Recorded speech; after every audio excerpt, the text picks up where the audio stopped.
Kali ini kedatangan saya yang kedua di kota Palembang. Kota ini dulunya saya cuma hanya lihat lewat peta, kadang bingung waktu saya masih SD, masih sekolah. Tapi ternyata waktu saya kesini pertama, saya langsung jatuh hati kepada kota ini. Terus terang, waktu saya datang pertama kali ke sini bulan Februari yang lalu, kan biasa kalau di Jakarta, Bandung kita dengar pempek, Palembang. Tapi saya sangat senang sekali dan besok saya akan berburu makanan itu, pindang tulang. Saya janji kepada Pak Rosidi sama Pak Budi sama Pak Lingga, pokoknya nanti sebelum saya pulang ke Jakarta, kasih makan saya pindang tulang dulu. Tapi enak banget. Nah, saya senang sekali. Hari ini saya tidak mengajari Anda, saya tidak memberi pelajaran, tapi saya cuma hanya sharing. Saya cuma hanya cerita bagaimana lika-lika hidup saya sampai saya bisa berdiri pada kesempatan ini. Saya terlahir dari anak pertama, kami 3 bersaudara. Orang tua saya seorang guru SD. Bapak saya kepala sekolah SD, ibu saya guru SD juga, wakil kepala sekolahnya. Jadi saya terlahir dari anak guru SD.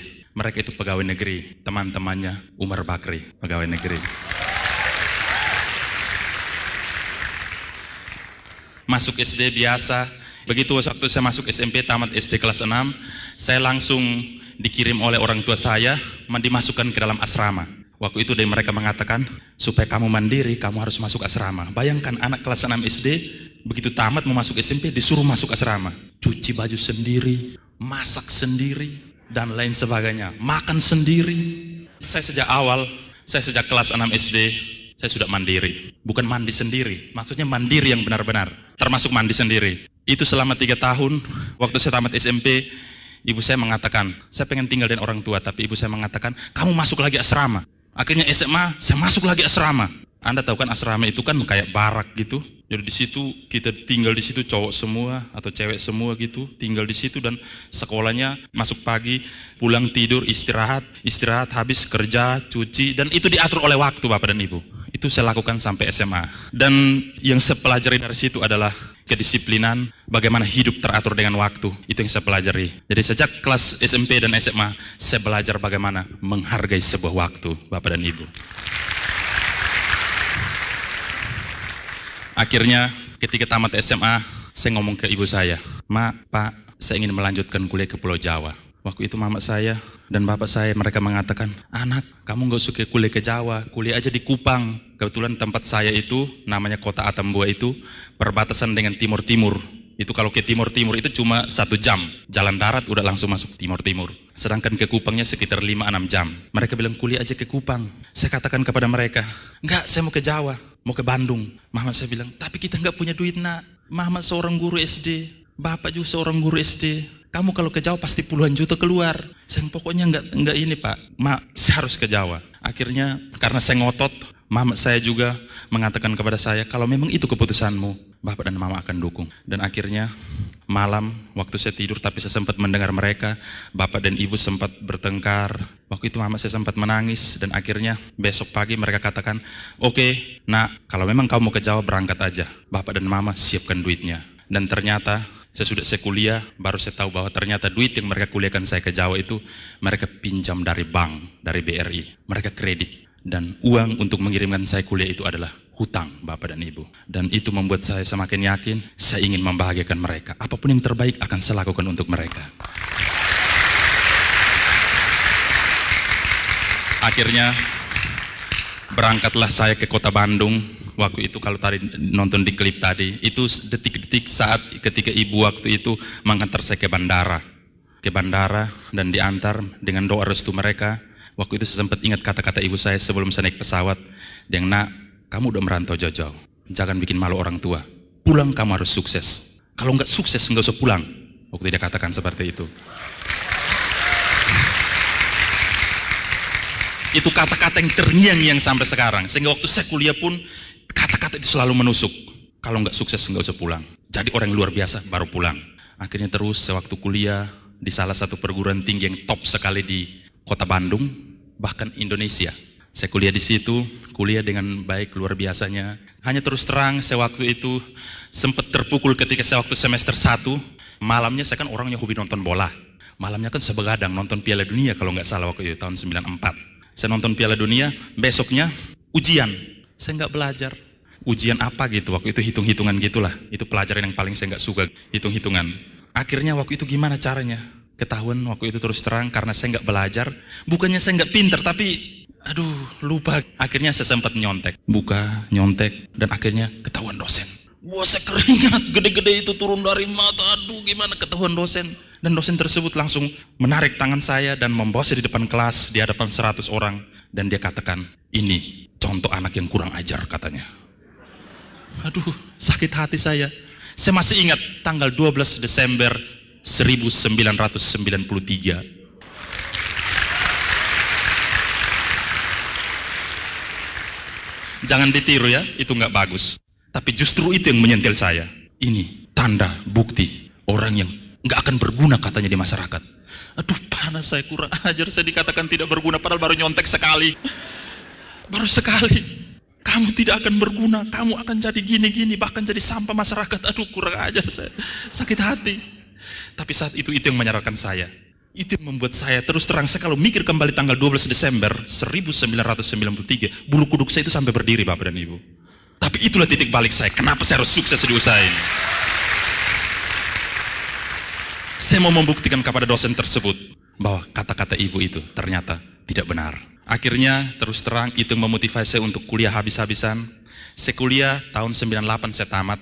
Waktu itu wah senang, wisuda orang tua saya datang tahun 98. Wah senang banget. Anda tadi kalau lihat foto di sana tadi itu wah senang. Akhirnya wisuda juga. Kan keren kan, perguruan tinggi top di kota Bandung bahkan Indonesia. Tapi kesenangan saya cuma sehari karena besoknya bingung cari kerja.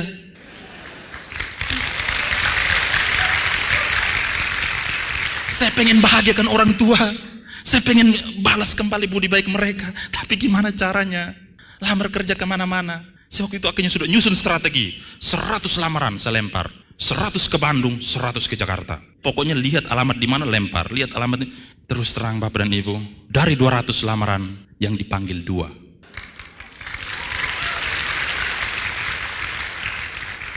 Satu wawancara.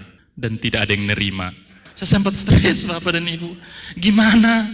Ijazah seorang sarjana perguruan tinggi top lagi. Tapi hal itu menyadarkan saya Bapak dan Ibu bahwa ternyata ijazah zaman sekarang tidak menjamin Anda untuk sukses di atas dunia.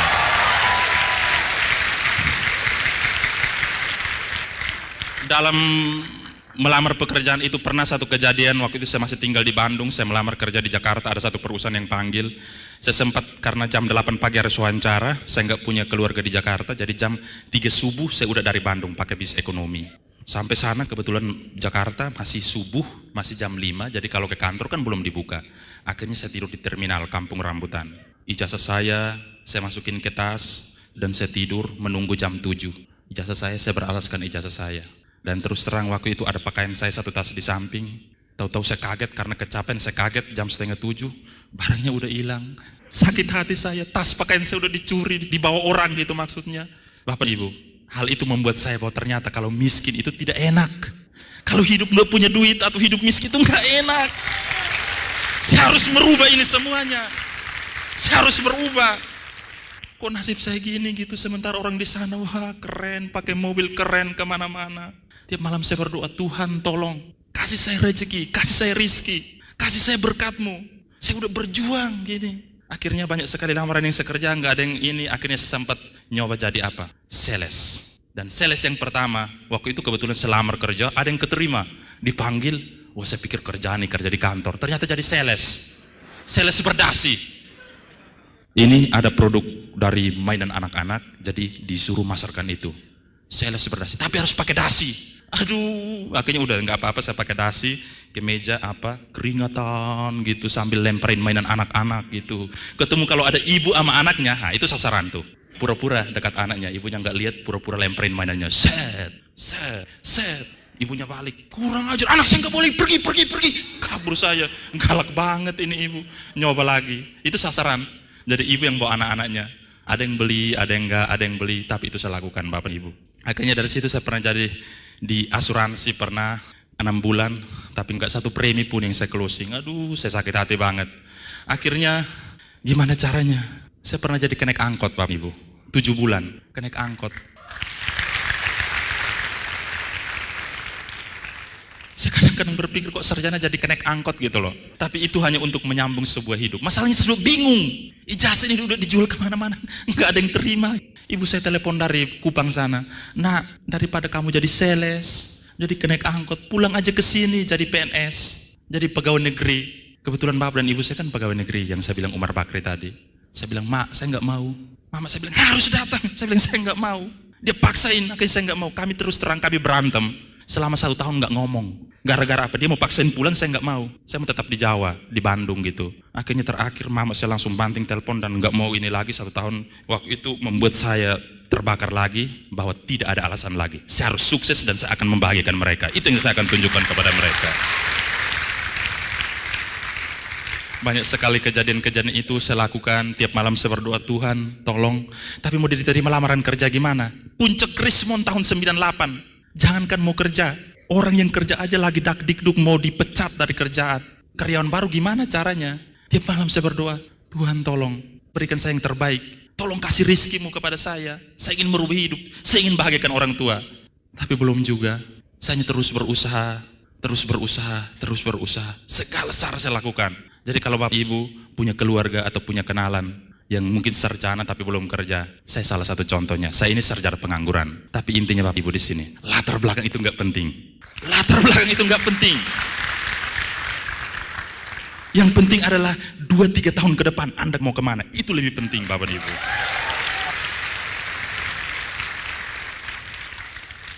Selama 3 atau 4 tahun saya nganggur, tiap malam saya berdoa. Dan akhirnya ini yang saya rasakan hari ini mungkin Tuhan sudah mendengarkan doa saya. Lewat seseorang, ini orang saya nggak kenal. Saya nggak kenal sama sekali dia ini siapa gitu. Tapi mungkin sudah diatur oleh yang di atas. Jadi saya himbau kepada teman-teman di kota Palembang.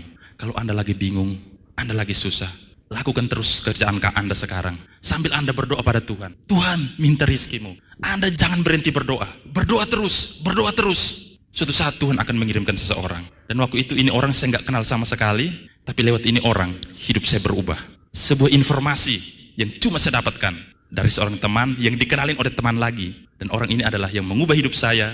Hari ini saya bisa berdiri di sini sebagai Prime Mercy C240 Elegance. Hari ini saya bisa berdiri sebagai Bronze Lion, beberapa bulan lagi Silver Lion. Dan sebentar lagi hidup kita akan berubah. Dan dalam jaringan saya banyak orang yang mendapatkan Mercy. Banyak juga yang sudah saya dapatkan dari usaha ini. Bukan hanya materi tapi kepribadian dan lain sebagainya. Terus terang, saya kalau diminta untuk memberi respect, memberi hormat, memberi rasa terima kasih kepada seseorang, orang inilah yang akan saya berikan aplaus saya dan terima kasih luar biasa. Orang ini, saya ketemu, ada teman saya datang nawarin, Pak Kanis, daripada nganggur, daripada jadi kenaik angkot, lebih MLM aja.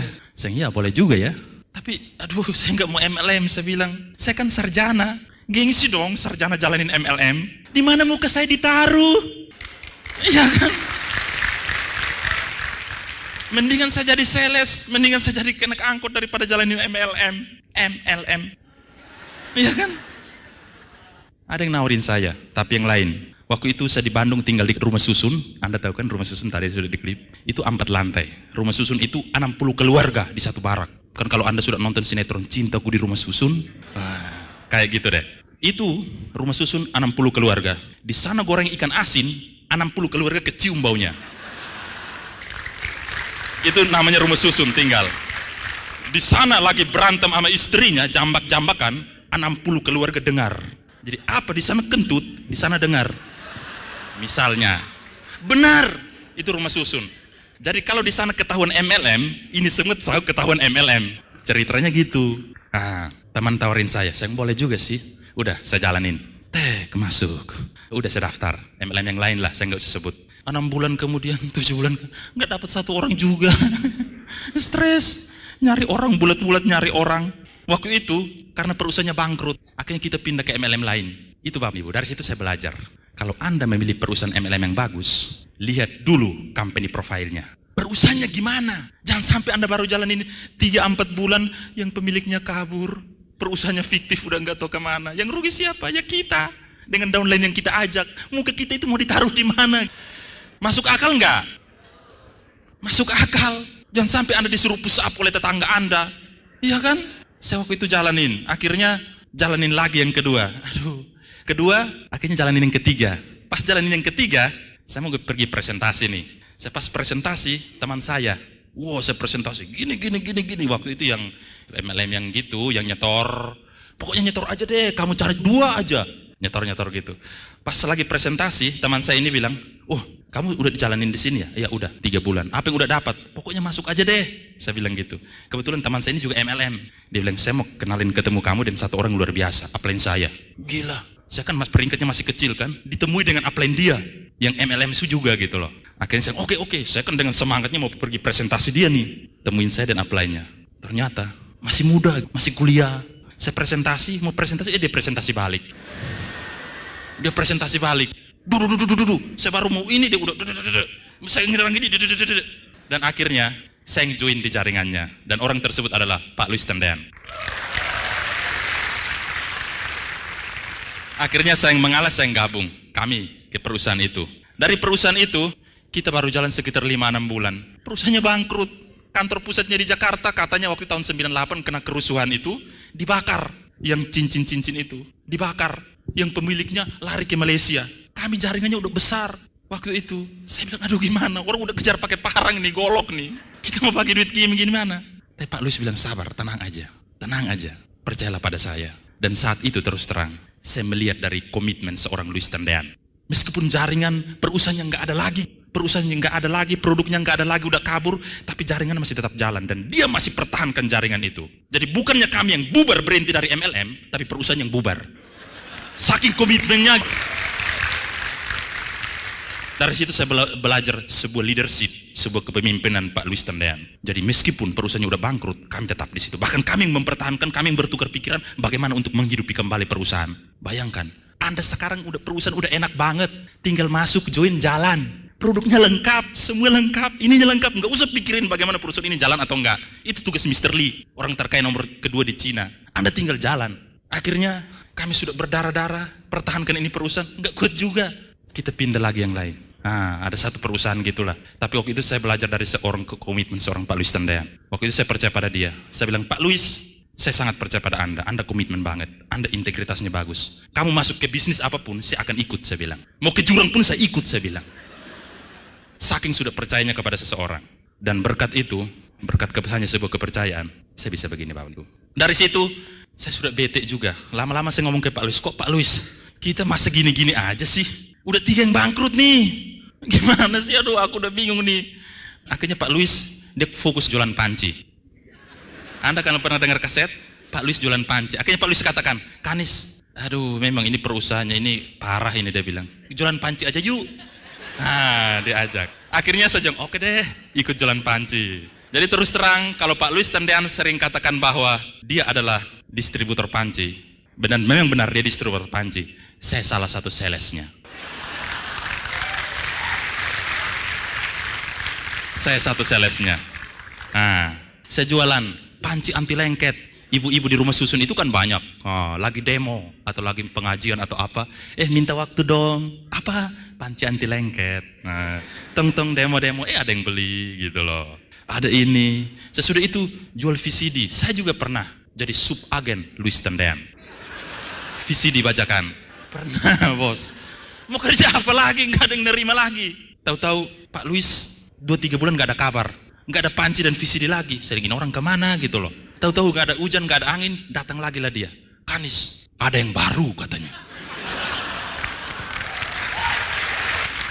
Kanis, ada yang baru. Yang baru apa lagi Luis, paling gitu-gitu doang.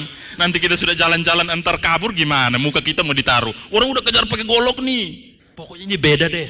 Saya aduh Luis, kita terus panci aja ya. Lu mau panci sampai kapan, dia bilang. Lu mau panci sampai tua? Saya iya boleh juga ya. Masa jualan panci aja nggak pensiun-pensiun gitu loh. Nah, dan akhirnya saya bilang mana bisnisnya? Dia langsung kasih keluar fotokopi hitam putih dalam bahasa Cina, bahasa Mandarin. Ini bisnisnya. Saya, kita bisnis fotokopi? Bukan bisnis fotokopi. Bukan bisnis fotokopi. Ini memang saya masih dengar baca itu kata-katanya. Kaiwang, Tung Chung Chow, Holi Kang, Yi Kang, Wei Kang, Kang Kang gitu, Ngang Kang. Saya bisnis apa ini Pak Luis? Tapi saya masih ingat kata-kata dia. Waktu itu dia katakan, Kanis, percayalah pada saya sudah lihat ini bisnis besar. Kamu nggak usah analisa macam-macam, ikut saja saya. Dan terus terang saya percaya banget sama dia. Dan saya katakan, oke Pak Luis, mau kemanapun saya akan ikut kamu. Dan berkat kepercayaan saya kepada dia, hari ini saya berdiri sebagai Prime Mercy. Apa yang bisa kita ambil dari sini Bapak dan Ibu, teman-temanku sekalian? Percayalah pada orang-orang yang mengundang Anda pada sore hari ini. Percayalah pada mereka. Mungkin selama ini Anda udah kerja berat, Anda pegawai negeri, entah Anda pegawai swasta, apa kerja udah jungkir balik dari pagi, udah capek, tiap malam doa, Tuhan tolong kasih rezeki, Tuhan tolong kasih rizki, kasih berkat. Anda sudah capek berdoa tiap malam, dan hari ini tetangga Anda, teman Anda, datang mengajak Anda ke sini. Ingat, 6 tahun yang lalu saya juga seperti itu. Cuma dengan bermodal fotokopi dan buku bahasa Mandarin, tapi saya percaya dan saya bisa masuk. Malam hari ini, nggak ada alasan untuk Anda tidak percaya lagi. Nggak mungkin orang yang mengundang Anda pada kesempatan ini akan menjerumuskan Anda, Bapak Ibu. Nggak akan mungkin. Mungkin ini adalah kiriman Tuhan, jawaban Tuhan terhadap doa-doa Anda setiap malam yang Anda panjatkan. Tuhan memberi peluang kepada kita, Tuhan memberi rezeki kepada kita, bukan dilempar dari langit. Pak Budi tangkap, Pak Budi, wah, salah tangkap nih, jatuh ke Ibu Dian misalnya. Nggak mungkin seperti itu. Paling nggak nih, nggak mungkin seperti itu. Tuhan memberi peluang, memberi rezeki lewat orang-orang, lewat teman, lewat sesama, lewat saudara, lewat tetangga Anda, dan salah satunya lewat orang-orang yang mengundang Anda pada kesempatan ini. Percayalah, itu sudah terbukti. Tapi waktu itu, saya tinggal di rumah susun Sari Jadi. Pak Luis sudah presentasi, saya udah positif. Tapi kan butuh follow up lagi. Pak Luis waktu itu masih, ya miskin lah. Starlet putihnya, dia masih pakai starlet putih. Dia dengan pacarnya dulu, Ibu Veve, masih pacaran dulu. Datang follow up lagi. Saya tinggal di rumah susun Sari Jadi, Blok K, lantai 3 nomor 12. Mobilnya Pak Luis datang, udah kelihatan dari atas. Aduh, datang lagi, follow up lagi, udah malas nih. Saya ngomong ke teman-teman saya yang satu kosan. Itu namanya Luis Tendean, dengan pacarnya tuh. Datang, bilang aja Pak Kanis ke Jakarta. Omong ya, padahal saya ngumpet di belakang kamar mandi. Udah saking antinya. Memang awalnya positif, tapi aduh paling gitu-gitu juga pikiran saya. Perusahaan ini juga kayaknya sama deh dengan yang lain. Datang, akhirnya teman saya yang ketemu.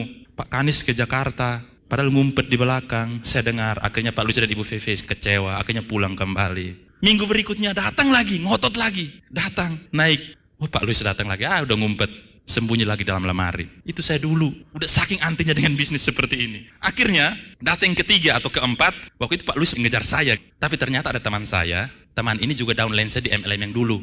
Namanya Pak Effendi. Kita beri aplaus Pak Effendi, sekarang Privila. Pak Effendi ini dulu downline saya. Pas Pak Luis ngejar-ngejar saya ngumpet melulu. Akhirnya datang, ketemu Pak Effendi dalam kosan saya. Pak Luis langsung presentasi Pak Effendi. Pak Effendi orangnya penurut, positif. Ya, oke deh saya gabung, katanya. Padahal ditangkap di rumah saya gitu loh. Saya masih ngumpet di belakang. Akhirnya Pak Luis sudah pulang, saya keluar ketemu Pak Effendi. Gimana Pak Effendi? Dia, Kanis bisnisnya bagus. Saya, kamu terpengaruh Luis Tendean lagi, saya bilang. Jangan terpengaruh lah. Nggak mungkin lah, saya bilang. Pokoknya ini beda deh. Yuk kita masuk yuk, barengan yuk, ikut Luis katanya. Nanti kamu duluan aja, nanti saya dibawa kamu, Pak Effendi bilang. Jadi waktu itu saya tidak ambil kesempatan itu, saya malas, paling gitu-gitu juga. Akhirnya Pak Effendi mengambil keputusan gabung duluan. Dan gabung langsung di Bapak Luis Tendean. Dulunya Pak Effendi itu downline saya di perusahaan yang lain, tapi gara-gara saya ngambil keputusan yang terlambat, hari ini Pak Effendi itu jadi upline saya, dan dia sudah mendapatkan villa dan seluruh reward di Tiansi. Apa yang kita pelajari dari hari ini? Jangan tunda-tunda ambil kesempatan. Jangan tunda-tunda ambil kesempatan. Kalau ada kesempatan yang bagus, sikat, hajar. Apapun peluangnya, hajar. Jangan terlalu banyak analisa. Jangan seperti saya dulu, Bapak dan Ibu. Untung saya bertobat. Terus terang, untung saya bertobat. Seandainya saya nggak join, Pak Effendi udah dapat kapal pesiar pesawat villa, saya yang dulu teman baik mereka masih naik angkot, masih melarat, saya bisa bunuh diri. Jangan sampai itu terjadi pada Bapak dan Ibu pada sore hari ini. Anda coba bayangkan, memang mungkin teman yang mengajak Anda ke sini, Anda tahulah ekonomi dia. Gitu-gitu juga. Anda tidak ambil peluang ini. Anda tidak pusingin. Keluar 2-3 tahun, dia tetap konsisten jalankan terus. 3-4 tahun dia tetap konsisten. Anda tidak peduli. 3 tahun gak ketemu. Tahu-tahu ketemu, dia sudah pakai Mercy. Anda masih naik angkot. Temanin tiap hari dengan kita. Dia sukses dan kita nggak sukses. Akhirnya Pak Effendi joinkan saya juga. Akhirnya ketika saya melihat bonus dia bulan kedua, bulan ketiga, ya boleh juga nih beda dengan MLM yang dulu. Kalau yang dulu kan bonusnya 5.000, bonusnya 10.000. Ini kok Wih, bulan pertama ampras 85.000. Kan bintang 3 ketemu bintang 3. Bulan kedua 1,5 dapat 3 orang. Bulan berikutnya 2 juta. Waduh, boleh juga nih, ini udah mulai goyah ini. Gengsi sarjana udah mulai goyah nih. Aduh, gimana nih? 2 juta, notiau. Nggak sabar lagi saya. Ya oke deh Pak Effendi, saya join aja deh di bawah kamu. Akhirnya saya join lah tanggal 8 April tahun 2001. Pak Effendi dan Pak Luis, oke bagus. Sekarang langkah kedua, kamu join bintang berapa? Pak Effendi bilang, mau gabung bintang berapa? Saya bilang, berapa sih? Dia yang 2 juta. Aduh 2 juta tapi nggak punya duit. Terus terang yang saya itu nggak punya duit sama sekali. Duit saya di dompet saya cuma 250.000. Fan, ini duit 250.000 nih, bintang berapa nih? Dia bilang, Nis, itu belum bintang 2 juga.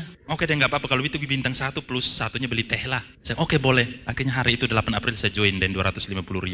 Tapi waktu itu saya masih stres karena apa? Besok mau makan apa? Ini duit terakhir. Lagian ibu kos udah nagih uang kos. Gimana caranya? Tapi saya pikir lagi seperti ini Bapak dan Ibu. Ini kondisi. Miskin ini kondisi. Nggak punya duit ini kondisi. Kalau kita tidak keluar dari kondisi ini, kita tetap akan begitu. Jadi kalau saya nggak kasih keluar 250.000 ini, 10 tahun juga saya tetap punya 250.000. 20 tahun lagi juga tetap miskin. 100 tahun lagi juga tetap miskin. Sampai mati juga tetap miskin. Itu kan kondisi nggak punya duit itu. Jadi saya kalau presentasi orang-orang katakan, Pak, saya mau join, tapi nggak ada duit. Saya bilang justru kamu nggak ada duit, masuk sini, jalanin, tahun depan punya duit. Benar nggak? Kalau kamu udah ada duit, ngapain lagi? Saya ajak kamu karena kamu nggak punya duit, tahun depan punya duit. Cobalah buka pikiran Bapak Ibu. Apapun bisnisnya, ini kondisi. Akhirnya saya gabung, dan waktu itu saya omong kepada Pak Effendi dan Pak Luis, dalam 1 minggu saya bintang 3. Ditanya balik, dari mana duitmu? Kan ya kita kan teman gitu. Pokoknya saya bintang 3, 1 minggu. Sesudah itu ada saya pinjam dari teman, 1 minggu saya bintang 3. Jadi intinya Bapak Ibu di sini, punya duit atau enggak punya duit, itu hal yang ke-100. Itu alasan yang ke-100. Intinya mau enggak? Kalau mau pasti bisa, mau pasti ada jalan. Sesudah itu akhirnya Pak Effendi bilang, buat daftar nama, 100 daftar nama. Sesuai 7 langkah kan, langkah kedua. Buatlah saya, teman-teman kuliah. Wah, kan anak-anak ITB gitu kan, Politeknik ITB kan keren-keren. Bolehlah, wah, Nah, buat daftar nama, datanglah saya presentasi. Dulu itu terus terang, saya menjalankan usaha ini, Anda tadi sudah lihat di klip. Itu saya pakai GL Pro, goyang lutut profesional. Memang GL Pro benar. Mobil saya itu banyak tiap hari, ganti-ganti mobil. Hari ini warna biru, besok warna kuning, lusa warna hijau, semuanya seragam. Di sampingnya tulis angkutan kota. Itu saya dulu Bapak Ibu. Saya menjalankan seperti itu. Jadi Anda hari ini yang menjalankan bisnis ini pakai motor, pakai mobil. Kalau nggak sukses Bapak Ibu, kalau nggak sukses, keterlaluan. Maka itu Bapak Ibu, jalankan bisnis ini. Justru karena kita nggak punya duit, kita jalankan supaya punya duit. Datanglah saya presentasi kepada teman-teman yang datang, teman kuliah. Silver Lion dapat Mercy. Apa yang mereka bilang? Ketawa balik. Saya belum jelasin sampai Mercy-nya baru mer. Dia akhirnya si nggak jadi tahan. Udah ketawain duluan. Dia bilang, muka kayak lu itu cocok jadi supir angkot. Aduh, kurang ajar juga ini orang. Lu sarjana jualan obat lagi ngapain? Dan saya kembali saya ngapain? Mendingan lu pakai jas, pakai dasi, kan di gedung AC kan keren. Atau lu pakai seragam yang di sini tulis departemen apa gitu kan, duduk di AC kan keren. Hanya saya pikir, aduh, saya kalau seperti itu ya, orang tua saya juga sama seperti itu. Dan saya tahu tiap bulan mereka berantem terus gara-gara kekurangan duit. Tiap bulan gali lubang tutup lubang, gali lubang tutup lubang, gali lubang tutup lubang. Jadi saya pikir kalau seperti itu lagi ya, apalah, samalah bapak dan anak. Tapi saya memutuskan itu semuanya. Banyak sekali tantangan. Ada yang saya ngomong, 40 juta per bulan. Dia bilang, Nis, gue mau masuk supaya dapat 40 juta per bulan. Tapi lu putih dulu katanya. Kurang ajar, suruh saya putih dulu katanya. Udah saking negatifnya. Saya waktu menjalankan usaha ini saya agak kurus krempeng. Saya kurus sudah banget, Anda kalau lihat foto dulu. Enggak seperti sekarang ganteng.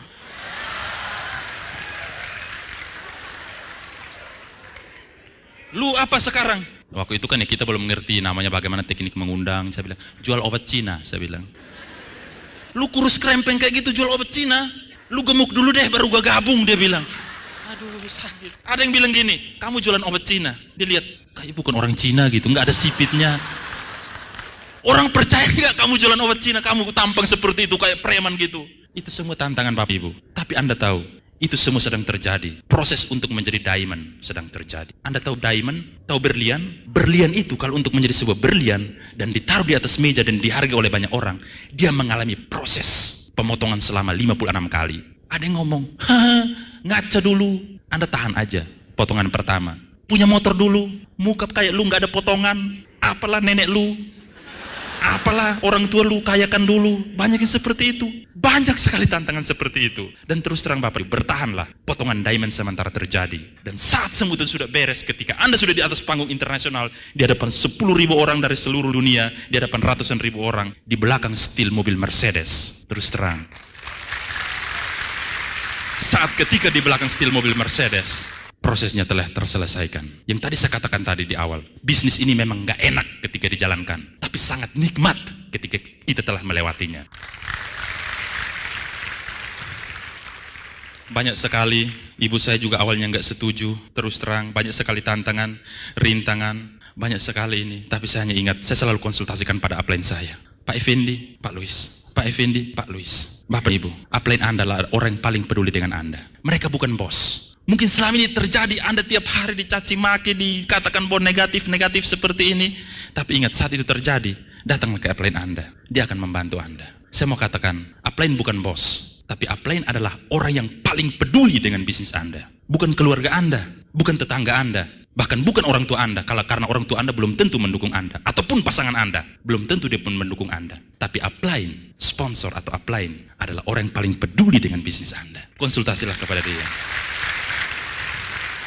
Tentang ini, saya punya sebuah cerita. Anda kalau sudah pernah baca, ketika Sir Edmund Hillary, ketika dia menaklukkan puncak Himalaya. Sir Edmund Hillary adalah orang yang pertama kali menginjak kakinya di atas puncak Himalaya, gunung tertinggi di dunia. Waktu itu terus terang banyak sekali pendaki-pendaki yang mati, meninggal karena tidak tahan terhadap badai, cuaca, dan lain sebagainya. Banyak sekali yang meninggal, tidak ada orang yang berani untuk lolos. Tapi Sir Edmund Hillary, dia waktu itu dipandu oleh seorang pemandu namanya Tenzing Norgay. Waktu itu dia dengan Tenzing Norgay duluan, dia dari belakang. Tenzing Norgay adalah pemandu, mengantar dia. Banyak sekali ke kiri kanan mereka, banyak sekali tulang-tulang tengkorak berserakan, orang-orang yang meninggal. Tapi dia jalan terus, dipandu oleh Tenzing Norgay. Mereka sama-sama naik, akhirnya mencapai puncak juga. Saat momen mencapai puncak, helikopter dari media massa, dari mana akan meliput pertama kali orang yang akan menaklukkan bendera di atas puncak Himalaya. Banyak sekali orang datang, kelilingi mereka. Wah, tiba detik-detik bersejarah itu. Dan akhirnya saatnya Sir Edmund Hillary naik ke atas puncak Himalaya dan menancapkan tiang pertama di atas puncak Himalaya. Saat itu dia diwawancara oleh para wartawan. Wah, orang menyebutkan dia hebat. Tapi ada seorang reporter yang datang mewawancara si Tenzing Norgay. Pak Tenzing, kok kenapa Anda tidak yang tadi menancapkan pertama? Padahal Anda orang yang pertama yang harusnya menancapkan ke situ. Waktu itu, ketika sudah mendekati puncaknya, Pak Tenzing Norgay ini mundur 2 langkah ke kiri dan memberi kesempatan kepada Sir Edmund Hillary untuk menancapkan. Ketika itu wartawan menanyakan, kok kenapa kamu enggak menancapkan? Dia katakan kepada wartawan itu, impian saya beda dengan impian dia. Impian dia adalah ingin menancapkan tiang di atas puncak Himalaya pertama kali. Dan impian saya adalah menghantar dia untuk menancapkan tiang di atas puncak Himalaya. Jadi ingat, sebagai seorang upline yang baik, Anda jangan memikirkan diri dulu, Bapak Ibu. Buatlah anak-anak Anda sukses. Buatlah anak-anak Anda dapat reward. Hantarlah mereka untuk mencapai impian. Ketika mereka menandatangani formulir untuk pendaftaran, ingat para upline, saat itu mereka sudah menggantung harapan, impian, visi, dan masa depan pada tangan Anda. Saat itu mereka sudah berharap sekali kepada Anda untuk mengubah nasib dia dan seluruh keluarga dia. Hantarlah dia dulu, jangan ingat diri. Hantarlah dia dulu. Sesudah Anda mengantarkan dia, otomatis Anda juga pasti ikut terhantar untuk sukses. Saya jalankan bisnis ini dengan konsultasi rutin tiap bulan, bahkan tiap minggu. Up, tolong up. Di saat saya down, up, tolong up. Di saat saya loyo, up, tolong up. Ingat, dia orang tua Anda. Akhirnya saya mulai naik bintang 4, bintang 5, bintang 6, naik terus. terus terang, akhirnya saya bisa mendapatkan orang-orang yang luar biasa. Tapi prosesnya juga panjang banget Bapak Ibu. Ketika itu awal-awal menjalankan Tiansi, waktu itu saya gabung bulan April 2001. Waktu itu saya belum dapat orang. Bulan Mei, nggak dapat orang juga. Bulan Juni, nggak dapat orang juga. Saya udah protes ke Pak Luis dan Pak Effendi. Gimana sih? Kok katanya gampang? Tapi aku susah udah 3 bulan nggak dapat orang. Saya waktu ingat kata-kata Pak Luis, Kanis, tetap bertahan. Terus aja, suatu saat lu akan dapat orang hebat. Saya, orang hebat di mana sih? Udah 3 bulan nggak dapat orang, saya bilang. Tapi terus aja. Akhirnya bulan keempat, orang injus saya nggak duga-duga. Bayangkan, 4 bulan nggak dapat orang. 4 bulan, 4 kali 30 berapa? 120 hari nggak dapat orang. Masih bertahan atau bete atau kabur? Itu saya dulu. Tapi Pak Luis katakan, terus aja, suatu saat lu akan dapat orang hebat. Orang ini dulu teman saya, kayak masih kuliah bareng, tapi habis kuliah dia pergi kerja di Jepang sana. Dia pulang bawa duit banyak, kaya raya, punya banyak duit, datang bikin event organizer, undang artis gini. Jadi saya waktu itu dalam pikiran saya, ini orang kaya. Jadi saya datang presentasi dia. Begitu saya undang, saya presentasi dia bilang, Kanis, kamu sekarang bisnis apa? Saya bilang, ini saya lagi bisnis. Saya kan malu-malu kan waktu itu kan. Malu-malu. Dan yang benar aja, lu bisnis apa sih? MLM ya, ketahuan MLM nih. Iya sih, saya MLM. MLM apa? Tiansi. Dia bilang, aduh Kanis, saya nggak cocok dengan MLM. Saya oke, kalau itu nggak apa-apa, udahlah. Tapi minggu berikutnya saya telepon lagi. Datang ya ke OPP, dijanji oke. Tapi nggak datang. Minggu ketiga saya telepon lagi. Datang ya, nggak datang. Minggu keempat saya telepon lagi, nggak datang. Saya telepon dia 11 kali untuk undang ke OPP. Itu orang, kurang ajar itu orang. 11 kali saya telepon. Apa yang bisa Anda belajar dari sini Bapak Ibu? Anda ngototlah dalam mengejar seseorang. Kalau memang orang ini menurut Anda punya potensi, kejar terus, hajar terus. Follow up itu jangan 2-3 kali, berpuluh-puluh kali, berbulan-bulan juga follow up saja. Siapa tahu dia seorang diamond di jaringan Anda. Sesudah 3 bulan saya kejar dia, 11 kali kan, 3 bulan saya kejar dia, kali ke-12 saya kasih ultimatum. Saya, oke teman, friend, ini undangan saya yang ke-12. Saya udah bosan undang kamu. Ini undangan ke-12, besok datang ya di OPP. Kalau kamu nggak datang, ya sudahlah kita nggak usah berteman lagi lah. Saya kasih ngomong begitu. Nah, hanya karena itu, atas ultimatum itu, akhirnya dia datang. Begitu dia datang, Bos Luis Tendean yang lagi presentasi. Dong Pak Luis waktu itu masih bintang 4 atau bintang 5. Presentasi tak. Dapat orang dapat duit. Wah, ini boleh juga ini bisnis. Dan akhirnya orang tersebut langsung join, dia pinjam duit, jualan produk, dia akhirnya bintang 3 juga. Dan orang tersebut hari ini dia sudah mendapatkan kapal pesiar dan pesawat. Kita beri aplaus untuk Pak Angel Solapung. Bapak Ibu, itu inti dari sebuah ngotot, sebuah kerja keras, sebuah ngotot. Apa yang Anda bisa belajar dari sini? Kalau Anda sudah undang lama-lama, misalnya teman Anda udah undang lama-lama, terakhir kasih ultimatum aja deh. Oke teman, ini undangan saya terakhir. Kalau kamu nggak datang lagi, udah deh. Mungkin berteman sih, tapi untuk bisnis mungkin kita nggak jodoh. Omong gitu aja. Kasih ultimatum Pak. Dan begitu dia datang di OPP, klik. Wah, apalagi vision seminar seperti ini, klik. Itu akan menjadi diamond Anda Bapak Ibu. Bintang 8 Anda. Di dunia ini memang ada yang masih negatif dengan bisnis seperti ini. MLM, ada apa dengan MLM? Banyak sekali negatif. Saya punya sebuah cerita. Ada seorang profesor di Amerika Serikat, dia melakukan sebuah riset. Dia memasukkan 2 ekor monyet, monyet A dan monyet B. Dia memasukkan ke dalam satu terowongan yang gelap sekali di dalam tanah.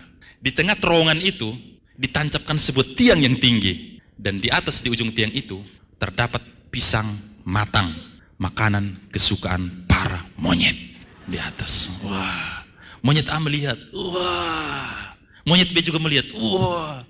Akhirnya monyet A sesudah melihat kondisi sekeliling, dia langsung memanjat, wah, memanjat tiang itu untuk mendapatkan pisang. Tapi begitu dia memanjat mau mendapatkan pisang tersebut, sang profesor menyemprotkan air ke monyet tersebut, dan akhirnya monyet tersebut jatuh. Setiap kali dia naik disemprotin jatuh, setiap kali dia naik disemprotin jatuh, setiap kali dia naik disemprotin jatuh. Akhirnya monyet B langsung lihat, wah saya cuma nyoba nih, kamu kan udah gagal. Akhirnya dia naik, begitu dia naik juga disemprotin, gagal. Begitu naik disemprotin. Akhirnya profesor mengeluarkan monyet A dari terowongan itu dan memasukkan monyet C. Jadi di dalam itu tinggal B dan C. Dan kali ini profesor itu dia nggak akan menyemprotkan lagi air. Begitu di dalam, monyet C langsung melihat, aduh pisang nih, wah enak nih. Akhirnya dia mulai berusaha memanjat. Pas mau manjat, langsung dicegah oleh monyet B. Jangan, di atas bahaya.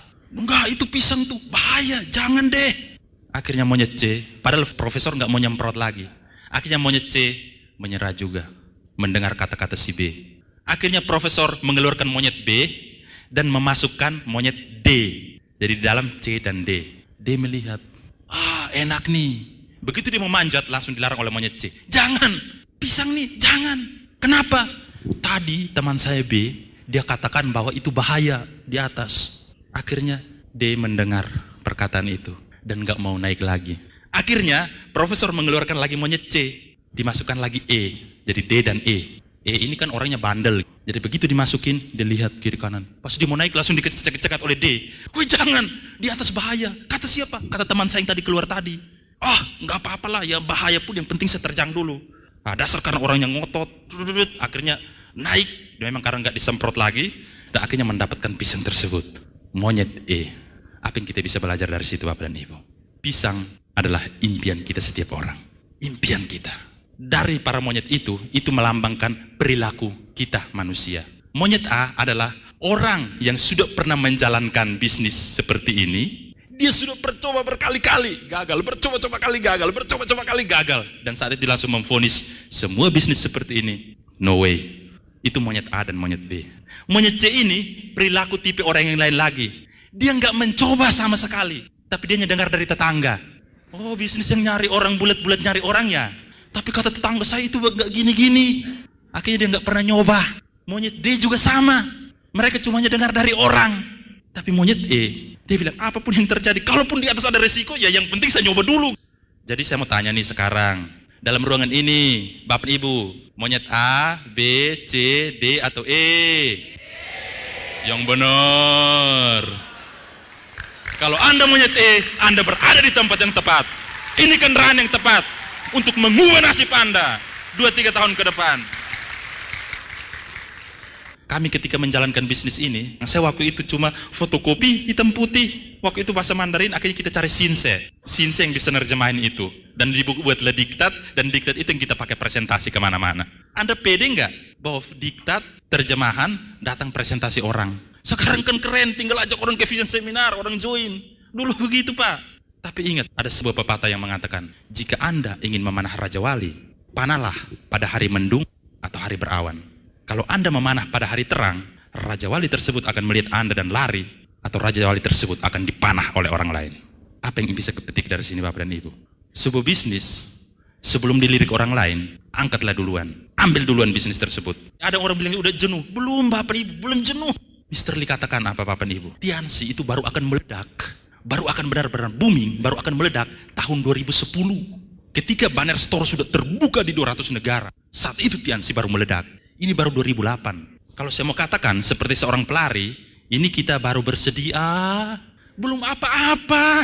Jadi kalau ada orang di Palembang bilang udah jenuh, belum Bapak dan Ibu. Tiansi baru akan booming, baru akan meledak saat 2010 ketika banner store tersebar di seluruh dunia.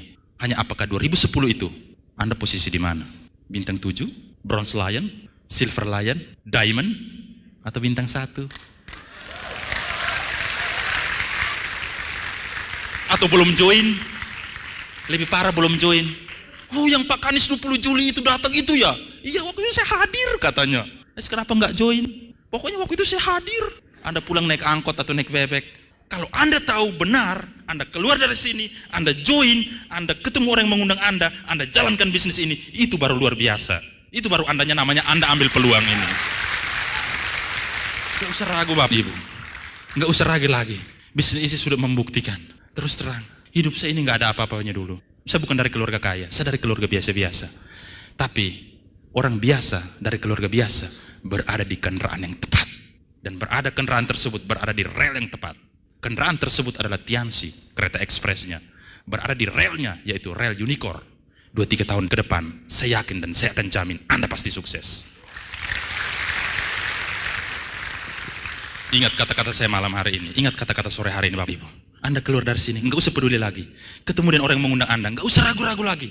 Tanda tangan, join, jalankan bisnis ini. 2 juta sekali seumur hidup. Bisnis apa di kota Palembang yang jalan ininya modalnya cuma 2 juta? Apa coba? Nggak ada. Kalaupun 2 juta, oke Pak, 2 juta ada, oke deh. 2 juta bisa dicicil lagi. Cicil, tanpa batas waktu. Buset, Bisnis 2 juta modal, dicicil tanpa batas waktu.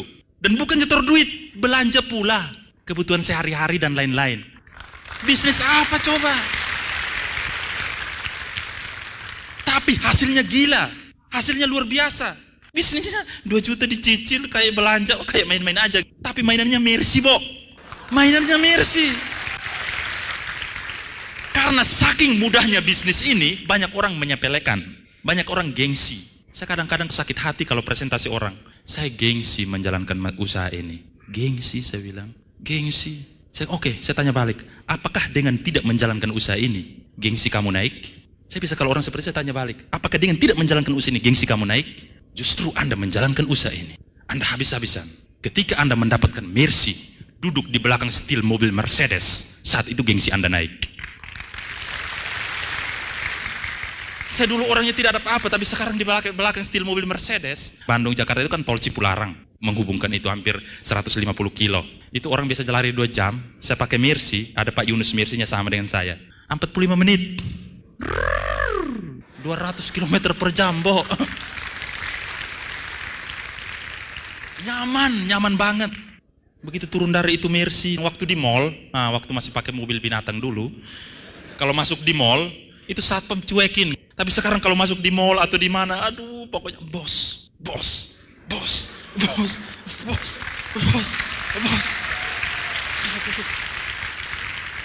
Gengsi sebuah mobil Mercy, Bapak Ibu. Luar biasa. Saya waktu belum mendapatkan Mercy itu, saya belum bisa nyetir. Saya terus terang, saya belum bisa nyetir. Saya baru bisa nyetir ketika naik mobil Mercy. Benar. Sampai sekarang pun, jangankan mobil gitu. Saya naik motor aja nggak bisa. Karena yang dari dulu nggak punya motor. Miskin nggak punya motor. Sampai sekarang pun kalau disuruh naik motor, mendingan saya presentasi. Trauma naik motor. Tapi kalau suruh nyetir Mercy, oh boleh. Balap boleh. Mercy. Apalagi keren banget. Pak Yunus juga ada di sini. Mercy kita keren banget, Pak. 650 juta. Ada sunroof lagi. Wes, buka tutup di atasnya. Nah, jadi kalau ke Jakarta itu, kalau bayar parkir, kalau orang biasa-biasa bayar parkir, kan dibukain kaca. Teng. Nah, tapi kalau orang luar biasa bayar parkir, oh ya parkir ya. Nah, satpamnya bingung, kok bayar dong. Buka atasnya langsung bayarnya gini. Set. Aduh. Keren. Ada sunroofnya lagi, itu nggak kuat. Keren intinya mobil tersebut. Pak Yunus saya ceritakan, dia bawa mobilnya dari Padang. Itu roadshow loh, dari Padang ke sini, ke Jambi ke sini. Katanya, Pak Yunus kok bisa kuat nyetir? Berapa jam ya? Banyak. Dari Padang ke sini jauh. Dia bilang, Pak Kanis, Mercy Pak. Oh ya, gimana? Pokoknya nggak kerasa katanya. 18 jam seperti 2 jam. Oh, Mercy. Luar biasa, tepuk tangan untuk Pak Yunus. Oke Bapak Ibu, di sini saya akan tunjukkan beberapa foto, beberapa klip ketika saya menjalankan usaha ini. Ketika awalnya saya nggak punya apa-apa, bisnis ini bisa mengubah saya, mengubah keluarga saya, bisa mengubah lingkungan saya. Dan banyak sekali downline saya sehingga sudah sukses di usaha ini. Ini ke kampung halaman saya. Waktu itu Pak Luis Tendean, tanggal 27 September 2007, waktu itu vision seminar di Kota Bandung, dia menyebut nama-nama para Mercy. Wah, disebut satu-satu. Dibikin kaget dulu, dibikin jantungan dulu, baru terakhir disebut. Saya waktu itu nggak terlalu yakin, tapi pas sampai saya dia katakan, ini orang, dia akan mendapat Mercy-nya di kampung halamannya. Wah, kaget saya. Ayo waktu itu saya lihat-lihatan, kampung halaman, ini siapa nih pesaing saya yang kampung halaman. Kok yang lain putih semua? Ada satu waktu itu, Pak Angel. Tapi Pak Angel kan udah dapat, berarti saya dong. Pak Luis katakan, Pak Kanisius Ambasan, saya langsung, waduh terima kasih puji Tuhan waktu itu. Hasil perjuangan Bapak Ibu. Dan waktu itu orang yang pertama saya telepon adalah ibu saya. Mama saya kan di kampung, nggak kenal Mercy itu apa sih. Anakmu dapat Mercy, dia nggak ada respon juga. Anakmu dapat Mercy. Hah? Lu dapat cewek katanya. Mercy dikira cewek, kan nama cewek kan Mercy. Enggak, ini mobil mewah. Mobil mewah, memang terus terang Pulau Timur itu belum ada Mercy. Mobil mewah. Di sana kan cuma ada angkot gitu. Sama dengan itu angkot. Enggak, Mikrolet beda. Ya, mobil bupati kan waktu itu kan Nissan Terrano. Nah, itu yang kayak mobil bupati. Yang beda, ini di atas mobil bupati. Hah? Lu dapat mobil di atas mobil bupati? Saya iya, Ma. Dia nggak percaya. Kan yang punya mobil hebat kayak gitu hanya bupati. Lebih dari bupati, 3 kali lipat dari bupati, 4 kali lipat ya. Hah? Kaget kan? Nanti saya akan ceritakan ketika mereka naik Mercy, lucu deh. Ini kami waktu itu ke Afrika berbelanja di diamond. Bapak Ibu, berlian atau diamond adalah lambang penghargaan yang luar biasa. Bagi yang sudah menikah, sudahkah Anda memberikan hadiah yang terindah berupa diamond kepada istri Anda? Coba lihat cincin kawin masing-masing di jari manis Anda. Apakah masih tersisip di situ, terselip di situ? Ini kalau yang lagi bawa pasangan langsung suaminya, ibu-ibu langsung cubit. Oh, dengar tuh.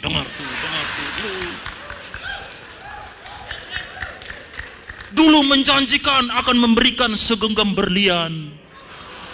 Sekarang cincin kawin saja digadaikan.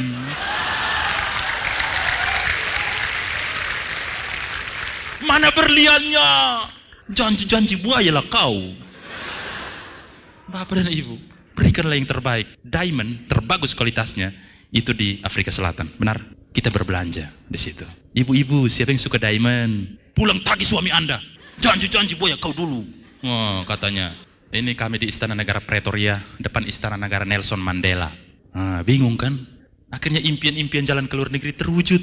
Sun City. Kotanya indah sekali Afrika itu. Ini waktu itu kita jalan-jalan, istilahnya jalan-jalan untuk mendapat mercy gitu loh. Perusahaan ini memanjakan kita.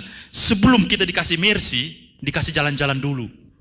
Puas-puasin dulu jalan-jalan, udah puas baru terakhir dikasih mercy. Keren kan? Cape Town, ini kota-kota indah sekali.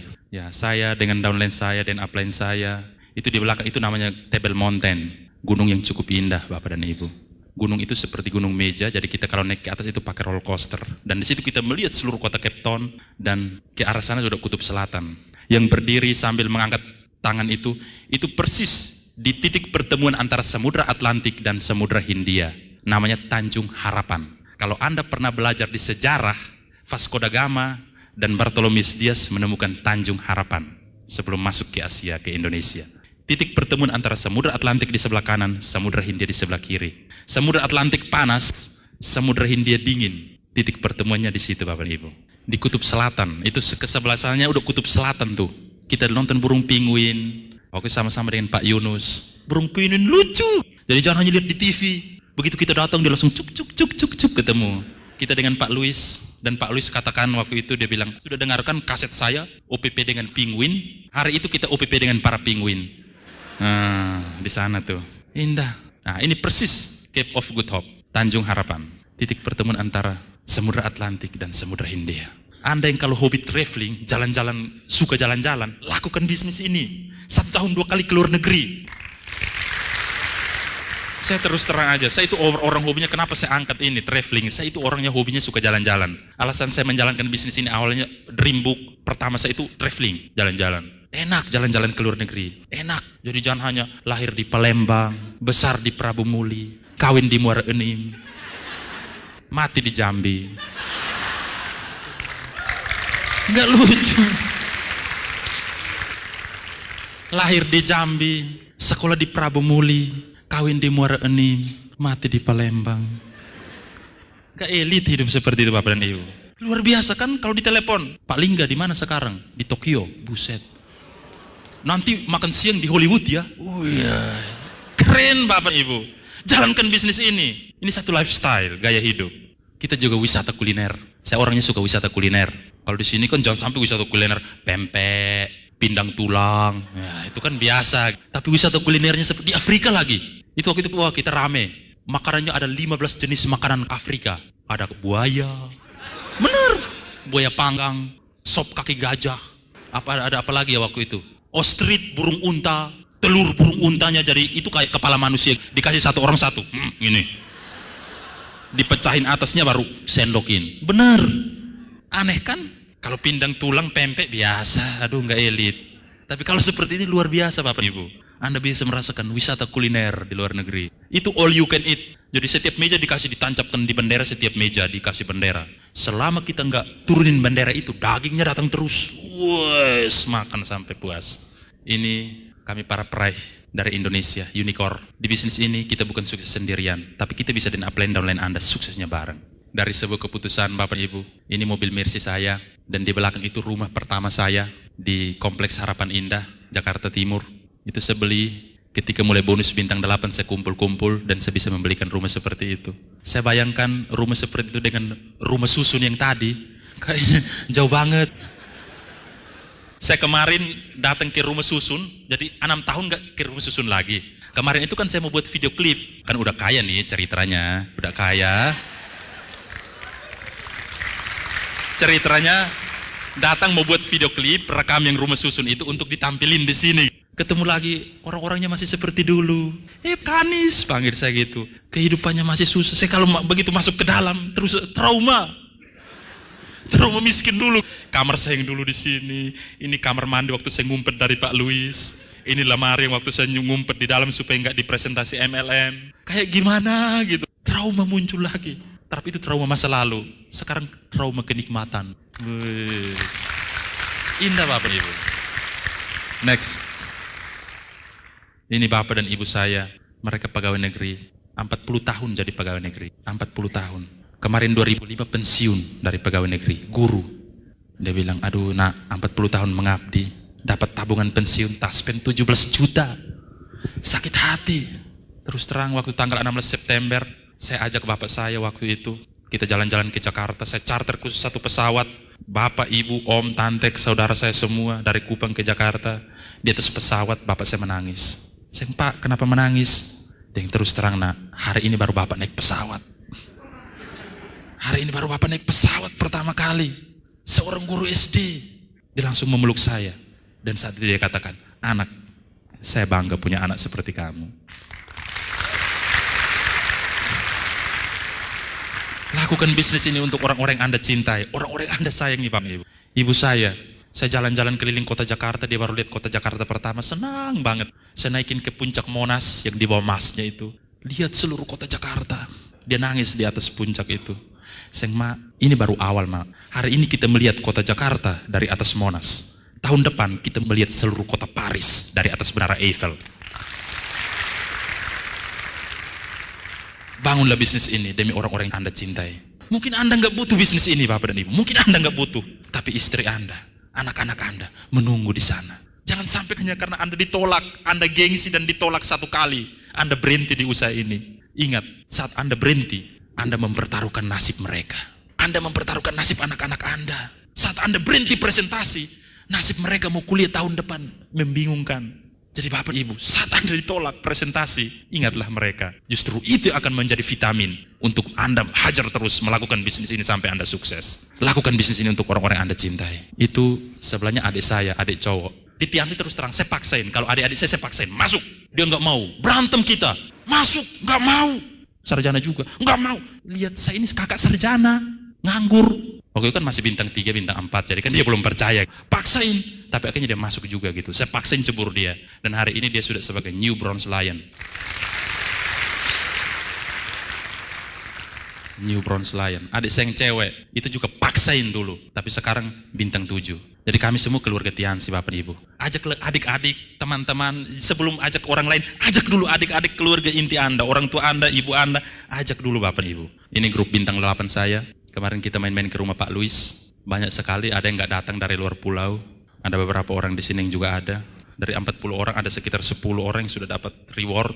Bapak Ibu, Anda di sini, kita di sini enaknya bisnis ini sukses nggak sukses sendiri. Sukses dengan orang-orang mitra kita sekalian. Kalau di bisnis luar, kaya-kaya sendiri, punya mercy sendiri, sukses sendiri, yang lain melarat. Tapi di sini selain kita sukses, kita juga bisa membawa ribuan orang downline kita untuk sukses. Kalau seseorang mendapatkan mercy, berarti di bawah dia sudah ada ribuan orang yang penghasilan juta per bulan. Pasti itu.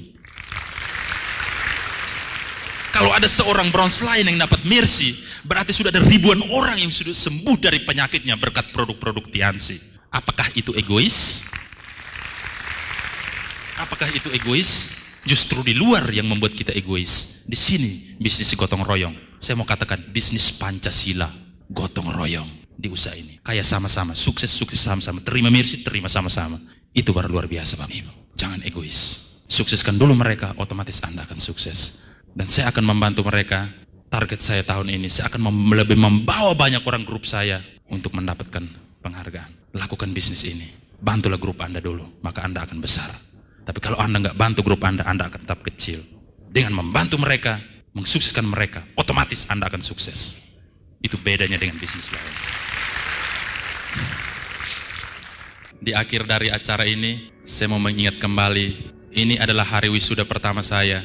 Tapi wisuda itu yang tadi sudah saya ceritakan, senangnya cuma sehari. Besoknya bingung cari kerja. Bahkan pernah jadi sales, sopir angkot. Memang gak nikmat. Tapi sebelahnya itu adalah hari wisuda kedua saya.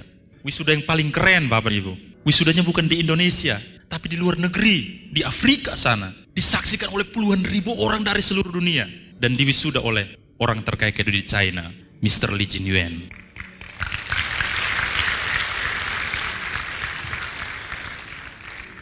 Dan bukan hanya di wisuda Mr. Li Jinyuan. Yang kalau di sebelah, saya di wisuda cuma hanya mendapat selembar ijazah. Yang waktu itu dijual belum tentu laku. Tapi wisuda kedua saya waktu itu, diwisuda oleh Mr. Li. Dan dikasih sebuah kunci. Dan kunci itu adalah hasil dari prestasi. Kunci itu adalah sebuah mobil Mercedes-Benz 650 juta. Cobalah lihat ini Bapak Ibu. Sekolah memang penting, kuliah memang penting. Tapi kuliah itu untuk membuka wawasan berpikir kita, cakrawala berpikir kita. Sesudah itu kita tinggal memilih kendaraan mana yang paling cepat untuk sukses. Jadi itu bukan satu-satunya jaminan. Ambillah kendaraan yang tepat, sesudah pikiran Anda terbuka. Di sini kita bisa sukses bersama upline dan downline. Ketika kami berdiri satu panggung di Afrika kemarin, saya bukan dapat sendiri. Tapi ada downline saya 2 orang dan upline saya juga dapat. Kita dapat sama-sama. Indah sekali. Ketika kita membayangkan waktu masih sedih dulu, naik angkot, jalan kaki, itu semua memang sedih. Tapi ketika kita satu panggung di atas panggung internasional, indah sekali Bapak dan Ibu. Di sebelah kiri saya seorang ibu, itu namanya Ibu Justin. Beliau dulu seorang guru SMA di Tangerang. Ketika awalnya kami mempresentasikan dia waktu itu sedih sekali, Pak Kanis hanya seorang guru, susah sekali penghasilannya. Saya bilang, oke Bu, kita jalankan bisnis ini habis-habisan. Pasti nasib Ibu juga berubah. Dan akhirnya kami habis-habisan dan baru-baru di Afrika, Ibu Justin beliau juga mendapatkan sebuah Mercedes-Benz. Seorang guru. Yang pakai mahkota, itulah Pak Effendi. Beliau teman baik saya. Dan beliaulah sponsor langsung saya. Dan beliaulah yang meminjam uang 250.000 kepada saya dulu untuk join Bintang 2 di Tiansi. Kalau saya mau berterima kasih salah satunya kepada beliau. Saya waktu itu punya uang 250.000. Dia tambahin 250.000 dan akhirnya saya Bintang 2 tanggal 8 April 2001. Dan dari situ terus terang saya masih ingat sekali dia memaksa saya. Seandainya waktu itu dia tidak memaksa saya untuk join, pasti saya melarat. Nasib saya akan melarat Bapak dan Ibu. Jadi beliaulah orang yang memberi pinjaman 250.000 kepada saya. Di tengah adalah suami istri yang dulu mengejar-ngejar saya pakai fotokopi bahasa Mandarin. Saya masih ingat kata-kata dia, Kanis, percaya pada saya nggak akan menjerumuskan Anda. Dan berkat kepercayaan saya kepada beliau, hari ini saya bisa berdiri di sini sebagai seorang bronze lion. Di sebelahnya lagi yang jas putih, itu teman saya dulu, sama-sama miskin. Tapi akhirnya dia selesai kuliah, dia pergi kerja di Jepang, pulang bawa banyak duit, kaya raya, tapi dalam waktu singkat bangkrut. Orang inilah yang waktu itu saya kasih ultimatum, ini undangan saya yang terakhir. Kalau kamu nggak datang, sudahlah kita nggak usah berteman. Tapi berkat dia datang, hari ini dia berdiri sebagai peraih kapal pesiar dan pesawat.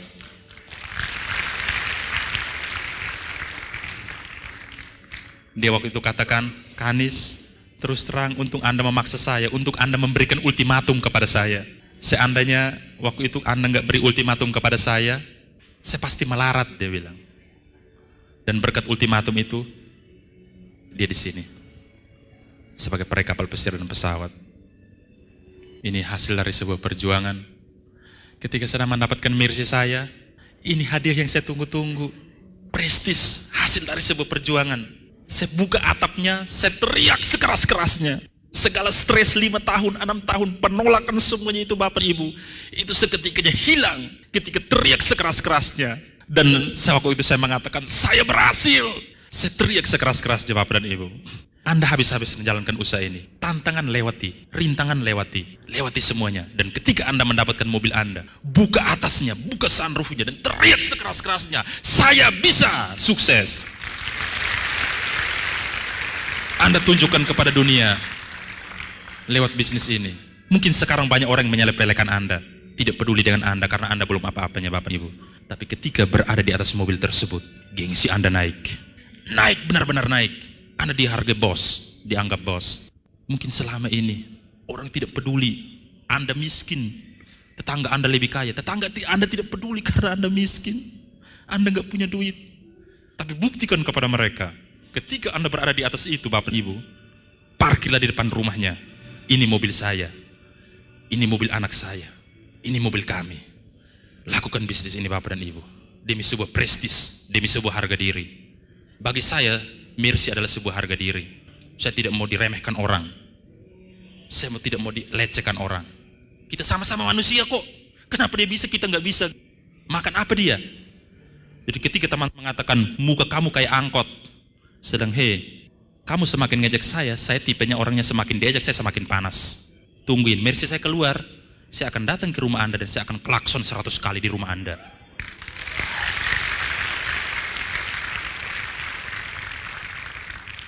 Justru tantangan, rintangan itu merupakan vitamin untuk Anda. Buat daftar hitam terhadap mereka. Buktikan kepada mereka, ini mobil saya. Saat itu mereka terbelalak. Buktikan harga diri Anda. Bapak Ibu, di penghujung acara ini, sekarang tutup mata Anda. Tolong kerjasamanya tutup mata Anda. Tangan Anda taruhlah di dada Anda. Anda bayangkan sambil menutup mata Anda. Ketika di atas panggung internasional, di hadapan puluhan ribu orang dari seluruh dunia, nama Anda dan upline Anda dipanggil maju ke depan di atas panggung internasional. Banyak sekali orang-orang bertepuk tangan dari sebagai bangsa. Anda memeluk dia, upline Anda. Beliau orang yang sudah habis-habisan. Saat itu Anda berdua menangis di atas panggung. Dan saat itu Mr. Lee naik dan memberikan kunci emas sebagai lambang mercy kepada Anda berdua. Anda menangis terharu. Teringat kembali masa-masa lalu dulu. Itulah upline Anda. Berterima kasihlah kepada orang yang mengundang Anda. Pada kesempatan ini juga, peganglah dada Anda erat-erat. Rasakan setiap detakan jantung Anda. Rasakan. 1 detik, jantung Anda berdetak 2 kali. Itu berarti usia Anda semakin bertambah. 30 tahun, 40 tahun, 50 tahun, 60 tahun. Apa yang sudah Anda buat? Apa yang sudah Anda isi? Sebagai seorang kepala keluarga, ayah, apa yang sudah Anda buat? Sudahkah Anda memberikan yang terbaik untuk istri Anda? Beliau orang yang menemani Anda. Ketika Anda mengucapkan janji sehidup semati, Anda menyelipkan cincin di tangannya. Anda berjanji bahwa akan membahagiakan dia seumur hidup. Ingat kata-kata Anda dulu. Apakah Anda sudah membuat itu? Jangan sampai dia menunggu. Dia sudah melahirkan anak-anak Anda. Apa yang sudah Anda buat? Lewat bisnis ini, buatlah yang terbaik untuk dia. Berikanlah yang terbaik untuk dia. Sebagai seorang istri, apa yang sudah Anda buat terhadap suami Anda? Suami Anda kerja dari pagi sampai malam. Dia mencari nafkah. Ketika pulang, tiba di rumahnya, Anda menjemput dia. Dia merasa tertekan. Apa yang sudah Anda buat untuk membantu dia, untuk keluar dari derita itu? Malam hari ini, lihatlah ini sebagai salah satu jalan, salah satu kendaraan untuk membantu dia. Anda bayangkan anak-anak Anda di rumah. Sebentar lagi mereka mau sekolah, mau kuliah. Apa yang sudah Anda buat? Sudahkah Anda mempersiapkan untuk mereka? Jangan sampai mereka menangis karena Anda tidak punya duit untuk menyekolahkan mereka. Mereka ingin sekolah lebih tinggi lagi, tapi gara-gara Anda gak punya duit, akhirnya impian mereka terhenti di situ. Itu bukan salah mereka, tapi salah Anda semuanya. Sebagai seorang anak, apa yang sudah Anda buat kepada orang tua Anda? Orang tua Anda sudah melahirkan Anda 9 bulan dalam kandungan. Ketika Anda lahir, mereka memberikan Anda nama yang baik, supaya suatu saat Anda akan sukses berhasil. Tapi ketika besar apa yang sudah Anda buat, jangan sampai Anda datangnya minta, tapi tidak pernah membalas jasa kepada mereka. Saya sudah memberikan yang terbaik untuk ibu saya. Ketika di atas pesawat, bapak saya menangis. Beliau mengatakan bahwa hari ini baru naik pesawat, seumur hidup baru naik pesawat. Dan beliau memeluk saya dan mengatakan, anak, saya bangga punya anak seperti kamu.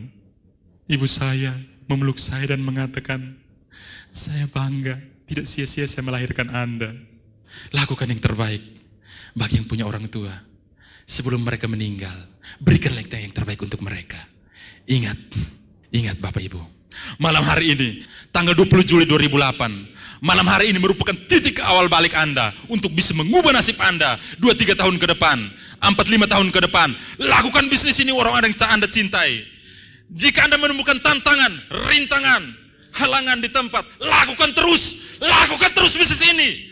Anda jalankan terus bisnis ini. Jangan pernah menyerah. Ingat kata-kata saya.